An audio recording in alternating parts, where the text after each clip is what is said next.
বিশ্বকাপের নকআউটে ক্রোয়েশিয়া ম্যাচে পেনাল্টি থেকে গোল করেছেন ক্রিস্টিয়ানো রোনালদো। তবে স্পট কিক নেওয়ার আগে ঠিক কি বলেছিলেন তা নিয়ে সোশ্যাল মিডিয়ায় জোর আলোচনা। অনেকের দাবি শট নেওয়ার ঠিক আগে পর্তুগিজ তারকা ফিসফিস করে উচ্চারণ করেছিলেন বিসমিল্লাহ। আবার অনেকে মনে করছেন তিনি আসলে পর্তুগিজ ভাষায় নিজেকে উৎসাহ দিয়ে বামুসলা অর্থাৎ চলো অথবা বাইস মার্কাত অর্থাৎ তুমি গোল করবে এটাই বলেছিলেন। ৬৮ মিনিটে পেনাল্টি থেকে গোল করে পর্তুগালকে সমতে ফেরান রোনালদো। বিশ্বকাপে নকআউট পর্বে এটি তার প্রথম গোল। সে মুহূর্তের ভিডিও দ্রুত ভাইরাল হয়ে যায়। রোনালদোর মুখে ঠিক কি শোনা গিয়েছে তা নিয়ে শুরু হয় চর্চা। মধ্যপ্রাচ্যের নেটিজেনরা বলেন রোনালদো বিসমিল্লাহ বলেছিলেন। তবে পর্তুগালের একাংশের সমর্থকদের বক্তব্য ভিডিও শব্দ থেকে নিশ্চিতভাবে এই সিদ্ধান্তে পৌঁছানো সম্ভব নয়। তাদের মতে রোনালদো সম্ভবত নিজের মাতৃভাষাকে নিজেকে অনুপ্রাণিত করেছিলেন।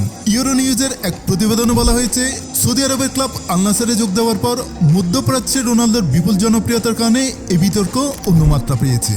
২০২৩ সালে আল নাসরে যোগ দেওয়ার পর থেকে রোনালদোকে একাধিকবার আরবি শব্দ ব্যবহার করতে দেখা গিয়েছে।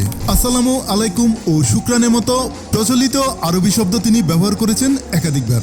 বিসমিল্লাহ ইসলাম ধর্মে অত্যন্ত তাৎপর্যপূর্ণ শব্দ।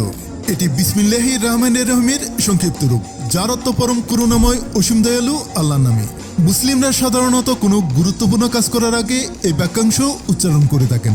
অনেক নেটিজেন মনে করছেন বিশ্বকাপের মতো মঞ্চে পেনাল্টি থেকে গোল করার আগে একথা বলেছিলেন CR7।